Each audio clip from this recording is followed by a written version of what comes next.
So I had a totally different thing to talk to y'all about today, but then life lifed. It happened, as it often does. And I had my first breakdown of studying for step 1. And the last time I had one of those was during week 2 of dedicated. I am officially on week 8 of dedicated, which, as you know, if you've watched my deferring step 1 video, that I'm going to be having more time to study because I'm not ready. But it speaks to the importance of the people you surround yourself with and creating a support system. So I'm gonna walk you through my thoughts, because today tried it, and I hope I don't get too emotional as I discuss it all. Hey y'all, welcome back to Made It to Medicine with Vix. That's me. I'm a second-year medical student at the University of Illinois College of Medicine on the Chicago campus, and I'm currently studying for the god-awful USMLE Step 1. But I come to you weekly with videos about my pre-med term med school life and everything in between. I truly vowed when I started this entire channel, this journey, to be authentic, relatable, and transparent. And so I'm going to continue to do just that. Before we continue with the video, please hit the like button, hit the subscribe button, leave me a comment down below. But yeah, so over the weekend, I co-emceed the M4 banquet for SNMA and LMSA students, which is essentially the Black and brown students who matched, because they'll be graduating in 2 months. And last week they found out whether they matched or not, which is securing their first doctor job as a resident physician. And then on Friday, they discovered where they'll be training for the next 3 to 7 years. And at first, I was kind of like annoyed with the people who wanted me to co-MC, because I'm like, oh, it said the event was from 6 to 9, and they wanted me to stay to 10 o'clock. I'm like, I'm studying for step 1, like I can't be there, I have to study. But I'm so happy that I changed my mindset, changed my perspective around everything, because I learned so much by listening to their stories, listening to their journeys, and listening to their struggles. Like, not too many people are honest, open and honest about their time in medical school. My friend, who I just got off the phone with, and I'll have to take you through that conversation as well, but she talked about how she started medical school in 2017 and she's graduating now in 2023. If you can do math, that's 6 years, but she did get a Master of Public Health, and that program is 5 years, so it's like, okay, what happened with the other year? She discussed taking a year off to study for step 1, or like just going through some life things and having to step away for a year. And then hearing some other people say that like they too have started medical school years ago and their marriages went through some strain or went through some family strain, because like medicine is hard, y'all. It was just what I needed to hear, because I often feel like some of the people who are closest to me don't really understand what I'm going through, and they might view what I'm doing off of what they see on my social media and say like, oh, well, she has time to do these things, so why isn't she calling me back, or why isn't she texting me, or why haven't we hung out? Insert whatever you want. Like, people will try to live your life for you, but you can't let them do that. And it just showed me that like a lot of sacrifice comes with medicine, and a lot of the sacrifices that I've done already, like of course I am trying to maintain like a balanced life as best as I can in whatever form that looks like. But those students went through some things, and yet in less than 2 months they're gonna have MD permanently engraved behind their name because they did that, whether they did it in 4 years, 5 years, 6 years, 7 years, 8 years, whatever they did it. And people not about to ask, oh, how long were you in medical school, when they have patients who need their assistance, who are coming to them to answer questions or needing medication fulfilled or refilled rather. They're not gonna ask these things. So I had a hard time today because I took the weekend off because I was just like burnt out. As y'all saw that video on Sunday, like I was legit burned out when I recorded that video. I was like, I don't even know if I want to record this because I'm so burnt out I don't even want to record. And that's just like me talking, right? Something seamless, mindless, whatever. So today when I opened up my computer, started doing Anki, then I went to some rheumatology questions that I had stopped doing on Friday because I'm just like, yeah, I can't do this. I was getting every single question wrong. And in tutoring, I'm talking to my tutor about it. I'm just like, look, I don't know why, but this is the answer. And I felt like she kind of steered me away from that answer because I was giving her the wrong reasoning for it, but my answer was right. And so that had me go down this long spiral of, I don't want to do this anymore, because like, it's so hard that maybe I'm not smart enough to do it. And she literally, you know, she listened to me. She did not invalidate anything that I said, none of my feelings. But she did say, like, I'm not gonna let you sit here and say that you're not smart enough, that you're not worthy, that you're not capable, because you are. You're one of the hardest working people that I know. I've been tutoring for years, and you work really darn hard. And I know you want to see improvement quicker than you're seeing it, but like, you are improving, and give yourself that credit. If you have to defer another rotation, like, that's okay, because the goal is to do what? Pass step the first time. And I get that. But it just becomes so overwhelming when you do work this hard. I saw something on Instagram where it said, like, medical school is so wild that you could study forever for an exam and still fail. Like, bruh, I know all too well about that.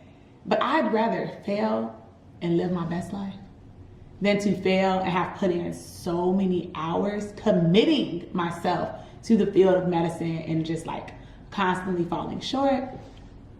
So then that led to, like, it's crazy how like God be lining things up, because I was scheduled to talk to my friend who's graduating about my step 1 and like things she did to pass or whatever. And she straight up asked me, like, how are you feeling? And I'm just like, horrible. Like, I feel so awful.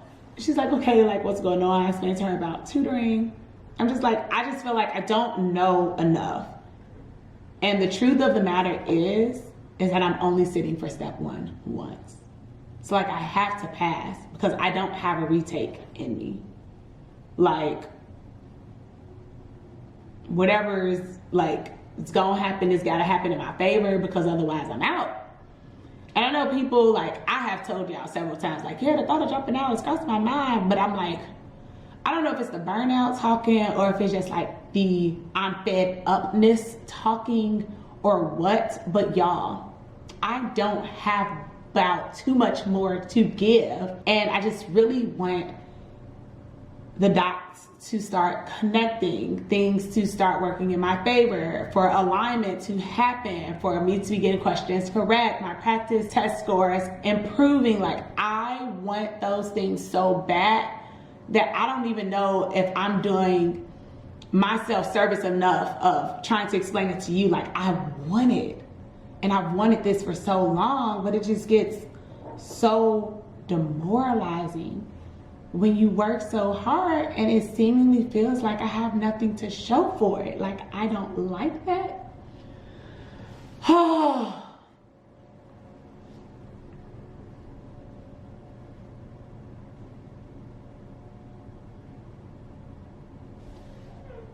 I don't like that.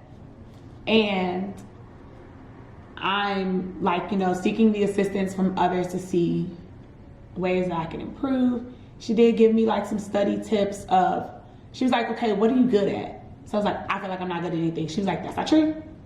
According to your practice test, what are you good at? So I list off some things. She was like, okay, at the end of every single study day, end with 5 to 10 questions from a topic that you're good at, because confidence is half of the battle. I posted on Twitter to someone who just matched, and she literally, like,